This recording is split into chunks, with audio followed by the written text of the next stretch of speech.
अरे बच्चों, मनु के राज्य का अध्ययन करने के बाद राज्य के सप्तांग सिद्धांत को हमने जाना कि किस तरह से एक सावयव रूप से राज्य के सभी अंगों का महत्वपूर्ण योगदान होता है और सभी अंग मिलके एक संस्था के रूप में, एक इकाई के रूप में, राज्य के रूप में काम करते हैं। इसी के साथ ही राज्य के स्वामी के अपने कुछ अनिवार्य कार्य या यूँ कहें कि विशेष कार्य बच जाते हैं कि राजा के द्वारा क्या क्या कार्य किए जाने चाहिए जिनके माध्यम से शासन व्यवस्था संचालित होती है। तो हम ये कहेंगे, हम राजा या स्वामी के कार्य के रूप में ये कहें कि अनिवार्य पहले कार्य तो जो कार्य हैं जो उन्हें करने विशेष रूप से हैं। राज्य की उत्पत्ति का आधार क्या रहा है? ईश्वर की रूप में मानने से पहले हमने अध्ययन किया है कि राज्य में अराजकता की स्थिति थी, तो राज्य का मुख्य अनिवार्य कार्य है शांति व्यवस्था बनाए रखना, शांति व्यवस्था बनाए रखना तथा दूसरा कार्य क्या है? सुरक्षा की भावना, अर्थात राज्य की सुरक्षा करना। राज्य की सुरक्षा और शांति की स्थापना राज्य के अनिवार्य कार्य हैं, अर्थात राजा के द्वारा किसी भी तरह से राज्य में अशांति, अराजकता या भय का वातावरण न रहे, उसके लिए सभी को उनके अधिकार और कर्तव्यों की जिस तरह से व्यक्ति, समाज और राज्य की संरचना को आधार बनाया है वह महत्वपूर्ण योगदान देता है। अतः राज्य के मुख्य रूप से, राजा के मुख्य रूप से यह अनिवार्य कार्य है कि राज्य के अंतर्गत शांति व्यवस्था सुचारू रूप से रहे तथा बाह्य दृष्टि से सुरक्षित रहे। इसके अलावा राजा के समाज के साथ सामाजिक रूप से क्या कार्य है, उनके प्रशासनिक रूप से क्या कार्य हैं, उनके यूँ कहें हम जनहितकारी कार्य या उससे संबंधित क्या कार्य है, अर्थव्यवस्था से संबंधित क्या कार्य हैं। दूसरा जो कार्य है वो हम कहेंगे सामाजिक संरचना के आधार पर किए जाने वाले कार्य, अर्थात समाज एक संगठन के रूप में काम करता है। पहले व्यक्ति के आश्रमों की व्यवस्था के माध्यम से तथा वर्ण व्यवस्था के माध्यम से समाज की जो संरचना की गई है, उस सामाजिक रूप से समाज का जो संगठन जो है, समाज की जो संरचना जो है वो महत्वपूर्ण योगदान देती है। अर्थात उनको समाज के रूप में जोड़े हुए रखना है, उसको समाज के रूप में वितरित नहीं करना है, तो ऐसी स्थिति में समाज के रूप में उसे देखना है। तो समाज का जो संरचना है, समाज का जो रूप है, वो समाज को एक संगठन के रूप में बनाए रखना राज्य का कार्य होता है। अर्थात समाज का संगठन कैसे बना रहेगा? जब राजा के द्वारा वर्ण व्यवस्था के अनुसार ही अपने अपने कर्तव्यों का पालन किया जाएगा तो समाज की संरचना या सामाजिक संगठन वो बना रहेगा, व्यक्ति अपने कर्तव्य का पालन करता रहेगा और समाज अपना कार्य सुचारू रूप से संचालित करता रहेगा। अतः सामाजिक रूप से सामाजिक संगठन उसका आधार है। तीसरी बात जो राज्य के रूप में है वह है जनहितकारी, अर्थात राजा का कल्याणकारी, जनहितकारी कार्य। राजा जन कल्याण से जुड़े हुए सभी कार्य करेंगे। कृषि से जुड़े हुए कृषि के जो जिसमें किसी किसान को या पशुपालन के संबंध में, व्यापार के संबंध में नाप, बाट, मापतोल आदि से संबंधित नियम बनाएंगे।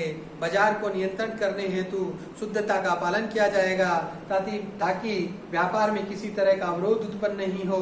जनता को जितने से जितने ज्यादा जनहितकारी कार्य हों उनका पालन कराएगा। किसी भी तरह की दुख, व्याथा या ऐसा कोई कार्य नहीं करेगा जो जनता के कल्याण के कार्य से नहीं हो। अर्थात न केवल पुलिस राज्य की स्थापना मनु के द्वारा की जाती है, बल्कि जन कल्याणकारी राज्य की बात की जाती है। जनता के द्वारा किए जाने वाले कार्यों का आधार रखा जाता है। जनहितकारी कार्य करने के लिए मुख्य रूप से अर्थव्यवस्था का विशेष योगदान है, राजकोष का विशेष योगदान है। राजकोष का संचालन करने हेतु राजा को यह ध्यान रखना होता है कि किस तरह से अर्थव्यवस्था का संचालन किया जाए और राजकोष को आधार बनाए रखा जाए। तो जनता को जो कल्याण के लिए उन्हें क्या किसकी जरूरत होती है? धन की। तो धन के लिए क्या करना पड़ेगा? कितना अंश किस पे लागू किया जाएगा, इसका विशेष योगदान है। तो जनता को एक प्रकार से करारोपण जो किया जाएगा उसको उसका आधार क्या होना चाहिए? जन कल्याण, न कि एक धन एकत्रीकरण का उद्देश्य आतताई, अत्याचारी या निरंकुश नहीं हो। राजा को इतना ही टैक्स लगाना जाना चाहिए जिससे शासन कार्य का संचालन आसानी से हो सके तो जनता उससे दुखी न हो। करारोपण को ध्यान रखते अलग अलग कृषि से संबंधित 1/6, अपनी आय व्यय से संबंधित 1/10, व्यापारी जो हैं जो अन्य कार्य करते हैं उन पे 1/20। इस तरह अलग अलग टैक्सेस का निर्धारण किया गया है और उस टैक्सेस में, उस कर में ये ध्यान रखा जाता है कि करों का जो रूप है वो इतना आरोपित न हो, इतना अधिक नहीं हो कि उससे किसी भी तरह का व्यवधान राज्य में पड़े। तो करारोपण राजकोष है, उसको सुरक्षित रखना तथा राजकोष के संबंधित जितना भी धन एकत्रीकरण है उसका उद्देश्य कल्याणकारी कार्य के लिए होना चाहिए, उसका उद्देश्य गलत अर्थव्यवस्था को संचालित करने के लिए नहीं होना चाहिए। अतः अर्थव्यवस्था का संचालन व नियंत्रण के साथ साथ उसको व्यवस्थित रूप से कार्य करना चाहिए। ये राजा के अलावा, इसके अलावा राजा के क्या कार्य हैं? प्रशासनिक व्यवस्था का संचालन करना, प्रशासनिक व्यवस्था,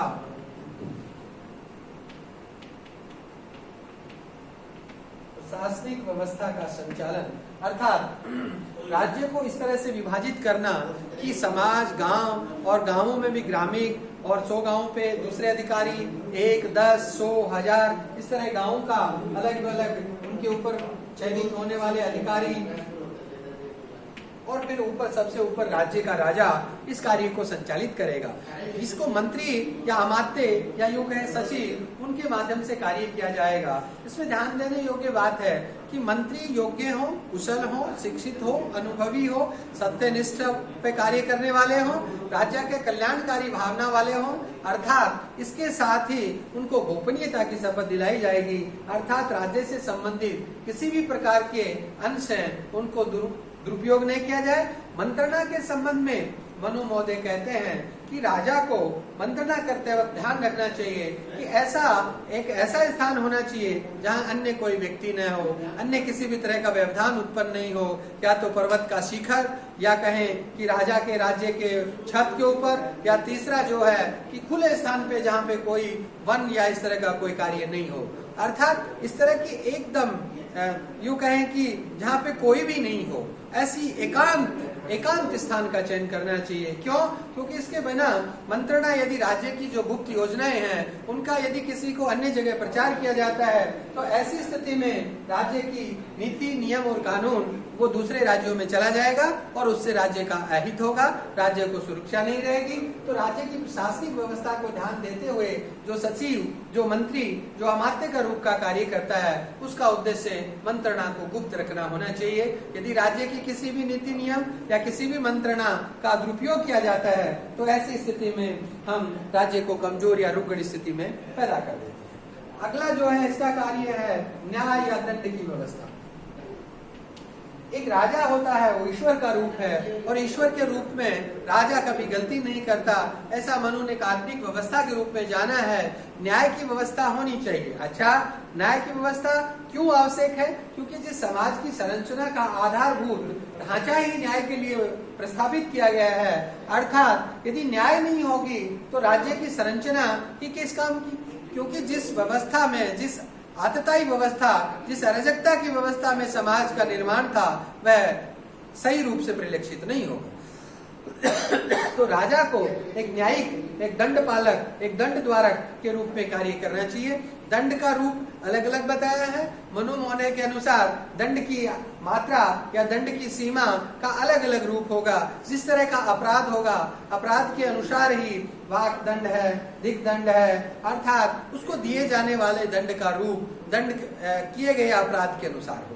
ये नहीं है कि सभी अपराधों के लिए एक ही तरह का दंड का विधान हो, नहीं, उसको दिए जाने वाला दंड, उसके अपराध का आधार, ये सभी का वितरण किया गया है। और न्यायाधीशों के रूप में जो नियुक्तियां की जाती हैं वो विशेषकर एक सत्यवादी, ईमानदार और सर्वोच्च कार्य करने वाले व्यक्तियों की न्यायिक व्यवस्था होगी और उन्हीं के माध्यम से दंड का प्रावधान किया जाएगा।